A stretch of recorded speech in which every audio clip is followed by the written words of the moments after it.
Ambassador, thank you so much for making time to speak to The National. My pleasure. We meet just before the kickoff of the very long week ahead with the general debate of the UN General Assembly. Yes. And I wanted to start by asking you about the United Arab Emirates' priorities for this year's UN General Assembly. Well, thank you very much. First of all, I'd like to say it's really a privilege to have The National here with us in New York. We're really excited about the fact that you guys will be profiling the work and the contribution of the United Arab Emirates to the United Nations for UNGA 72 this week with us on the ground, as it were, as opposed to sending you press releases home. I think, you know, the UAE, if we take a step back, the UAE's always placed a lot of emphasis on the United Nations as a very important part of the global order.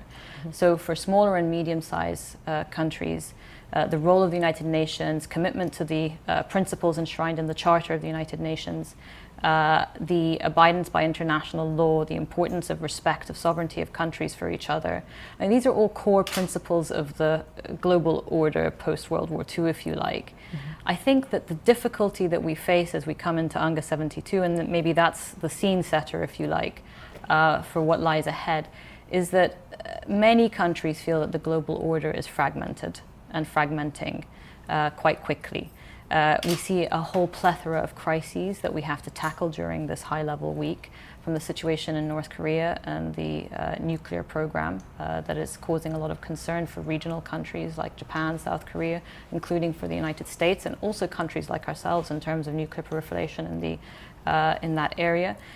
In terms of the crises that are breaking apart, if you like, our region today, from Syria to other parts of the region. And of course, in terms of the issue of migration, which we spoke about a little bit earlier, today at almost 70 million people displaced, more people displaced today than at any time since World War II, the issue of migration, the issue of the fact that the human race, if you like, is on the move, and what that means for boundaries, for borders, for how we conceive of ourselves as citizens, is really under fundamental stress and strain.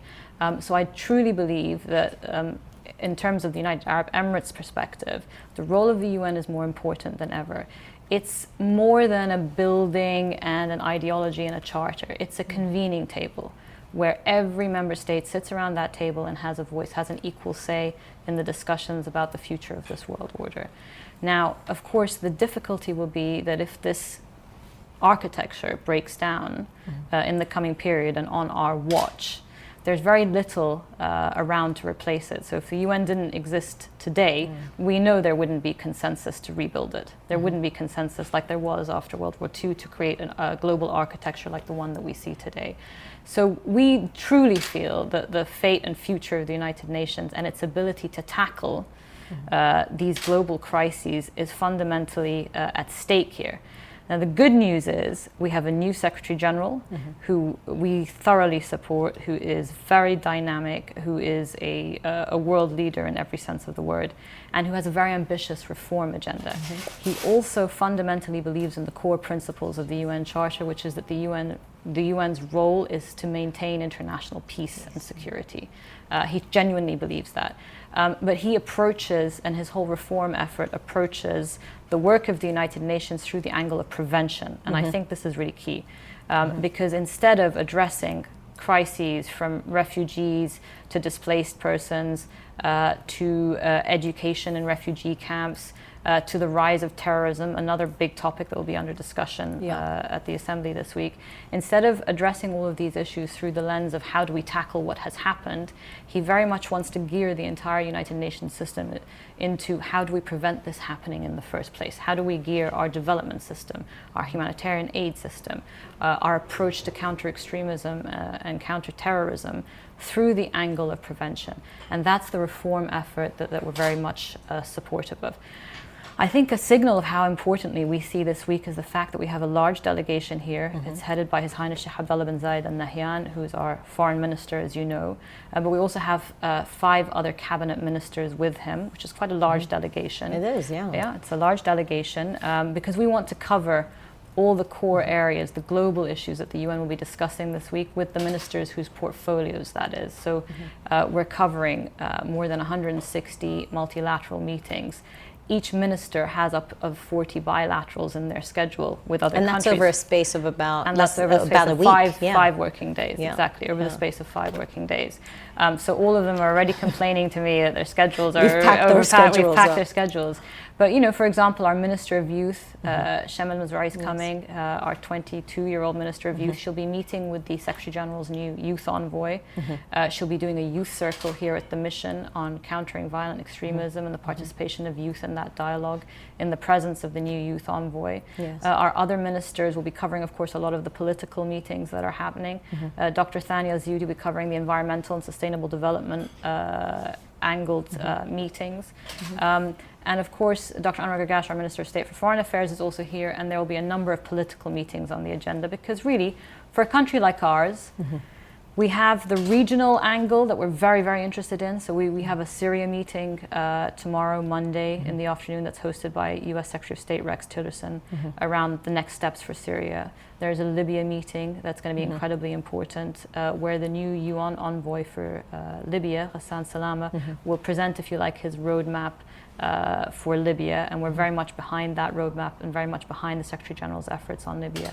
Yemen will be a key area of discussion throughout the week, both in terms of the humanitarian and development aspects of rebuilding Yemen, but also, of course, the political process and how we help Ismail al-Sheikh Ahmed deliver a political process or kickstart a political process. Middle East peace process will be very important, and we're very, very supportive of the work of Envoy Nikolai Miladnov, who again is trying very hard to implement some of the work that the UN is trying to achieve on the ground, both through UNRWA, which the UAE is a big supporter of and a big contributor of for education of Palestinians. But also in terms of course, you know, last year there was a Security Council resolution that condemned any increase in settlement activity in the occupied territories and in Jerusalem. And we're very much part of that discussion as well, trying to get all sides to come to the table. So the regional agenda is very, very full. But more than that, the UAE sees itself as a global player. The UAE sees itself as a player on women and gender empowerment. As you know, I've been the president of the UN Women Executive Board for 2017. The UAE has been a member of the UN Women Executive Board since 2013. We're one of the top 20 contributors to UN Women, and we intend to maintain that position, because we genuinely believe there can be no stable, secure, successful societies without the full participation of women in those societies. And we don't believe that just in our own context in the UAE. We believe that is true around the world. So our entire foreign policy and humanitarian aid policy is actually predicated on that principle, which makes it a very powerful tool in our foreign policy toolkit, and it's a very important part of how we project the UAE's contribution to global issues here at the UN. But sorry, if I can just on that point, I mean, on the issue of promoting, well, in some ways, women in various spaces in the UAE, but also globally. I mean, even when it comes to the SDGs, the UAE's approach is not only making sure that the UAE meets its goals and targets, but also internationally. Absolutely. So, you know, some people may question and say, well, it's a small country and it's really going and seeing this global view. Why? Because we genuinely, well, first of all, the numbers are there that show that societies are genuinely, not just in terms of principles and morals and human rights, but in terms of economics, that societies are more successful when women are an equal part of the workforce. You know, there are numerous studies that show the contribution of women to the economy if they're fully engaged. And if you see the numbers of where projected GDP is going to be for all of our regional countries by 2025, the participation of women in that workforce doubles and triples it. So there's a numbers case that's very, very clear. And then there's the moral argument, and there's the tolerance argument of what the UAE model is. The UAE model believes that everybody should be able to contribute to our society and help build it and help it flourish. So as you pointed out, it's also a part of our foreign policy strategy, and also our humanitarian aid policy strategy that was recently unveiled.